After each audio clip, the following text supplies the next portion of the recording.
Welcome back, students. Today we'll be taking a look at radical equations. Now, a radical equation is simply an algebraic equation or a function which contains a radical sign in it. So we're going to take a look at this first equation. It's not a radical equation, but we're going to keep in mind inverse operations. In other words, if I have plus 5 to this equation, which is right here, the opposite of adding 5 is I'm going to subtract 5 from both sides. So if I have 3x subtract 5 equals 14 minus 5 is 9. So in other words, when you see addition in the equation, the opposite to undo that is a negative. Second step, I see a 3x here, and I know that 3 is being multiplied onto x to give me 9. So what I'm going to do is I'm going to divide both sides by 3, because the inverse operation, or the opposite operation of multiplication, opposite of multiplication is division. So you can then solve for x, where x equals 3. Now, what would happen if we were to take an equation and add in a radical sign? What are methods that we can do to undo a radical sign? Let's start with a very simple radical equation, and this radical equation will be the square root of x equals 5. So I want to find some number that when I take that number and put it to the square root of whatever number that is, it's going to equal 5. So you could just start plugging and chugging and say, well, if I take 36, that equals 6. I could take the square root of 35. That equals some number a little bit less than 6, just 5.9, something like that. Or you could say, well, what's the opposite of the square root? So we're going to say, put a 2 here just for example purposes, because it is truly a square root. So what if I were to square both sides? In other words, I were to say the square root of x times the square root of x equals 5 times 5. So I can take a look at this and say, well, hey, what if I say square root of x times square root of x, and I'm going to say times 5 times 5. Can I do that? Well, another way of writing this is saying you have the square root of x equals 5, and I can square both sides. And that's a legitimate one, because you may be wondering, wait a second, how can you multiply this side by the square root of x and this side by 5? And you can do that only because you are multiplying them both, or turning them to the second power. So taking the second power of both of these, I will have square root of x times the square root of x just equals x. And then I have 5 times 5, and that equals 25. So in other words, rewriting the equation will give me x equals 25. So we've solved our first radical equation, and we can plug this in and check it to make sure it's correct. If I go to the original equation, the square root of x equals 5. If I put in 25 in here, well, what will I get? Well, let's find out. Oops, 25, that splits up into, let me rewrite that. Square root of 25 does equal 5, because the same thing is 5 times 5.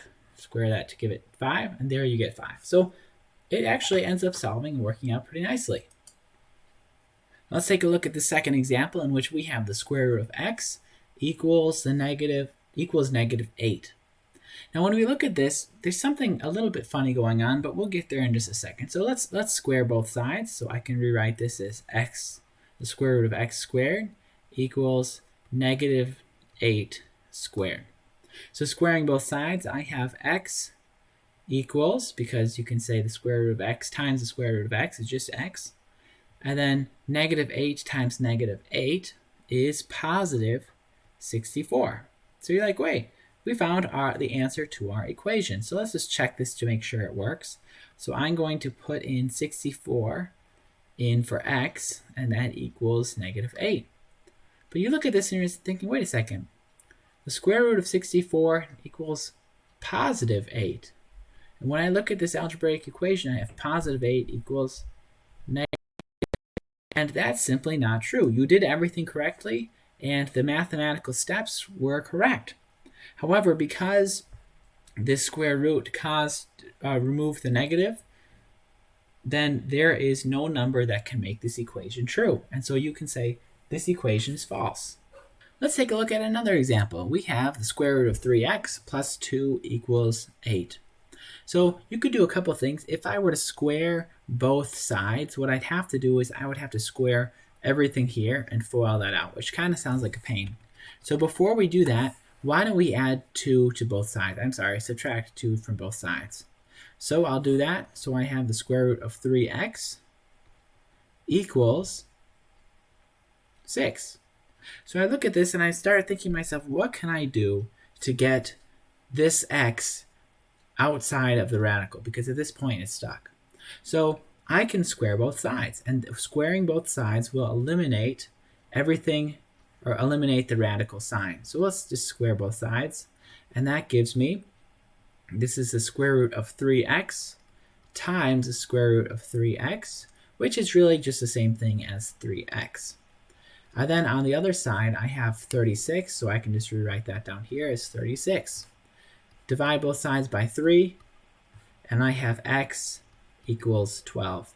Now, we should probably check this out and just make sure it's true, because previously in our last example, we were able to check it and realize that it wasn't actually true. So let's just check this really quick. So 3 times x, which x is 12, plus 2 equals 8. Let's figure this out. So the square root of 3 times 12 is really the same thing as 36, plus 2 equals 8. And we can recall that the square root of 36 is the same thing as 6. So 6 plus 2 equals 8. Is that true? Yep, it's true. So we have an equation that checks out. We're going to add another step to this equation, how instead of having multiplication underneath the radical sign like we did in our second example, we have addition. And you will find that over the course of your mathematical career that sometimes multiplication is more enjoyable than addition. So anyways, let's get started. The first thing I see is I want to subtract this negative 6 from both sides. So subtracting negative 6, I have negative 6 on this side and negative 6 on that side. So I now have the square root of 10 plus x equals 1. Now, this is kind of interesting because you can square 1 as many times as you want. You're still going to get 1. But let's just do this. We'll square both sides. So square and square. And 1, there's something beautiful about 1. I can square 1 and it still equals 1. But that's okay. We did the same thing to one side as we did to others, still following the golden rule of algebra.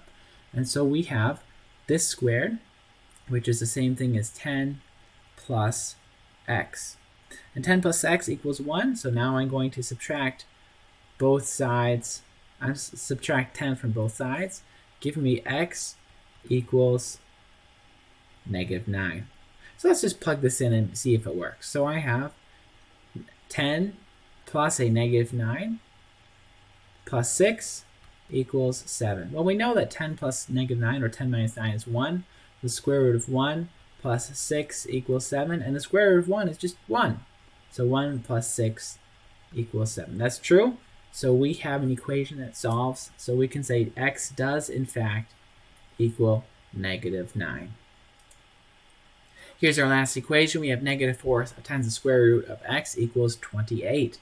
So when you have two numbers like this right next to each other, you can rewrite it as negative 4 times the square root of x, because that's really what's happening, equals 28. So we'll divide both sides by negative 4. Negative 4, just to undo, you've done this before. And I have the square root of x equals negative 7.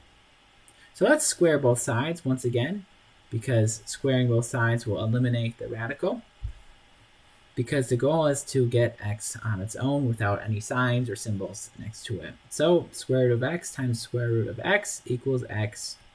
And then we have the square root of, negative 7 squared is going to be 49. So great, we found the solution. But wait, hold on. Before we celebrate, let's just check this and make sure it works. So I have negative 4 times the square root of 49. Does that equal 28?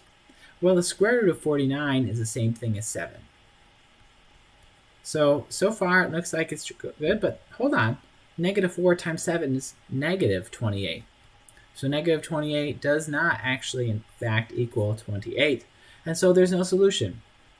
So when you check it, if you come to a place where you do not know where you have something that's false in this situation, negative 28 does not equal 28, you simply put no solution. And that's the correct answer for that problem. With that said, I hope your homework goes well and hope you have a wonderful rest of your day.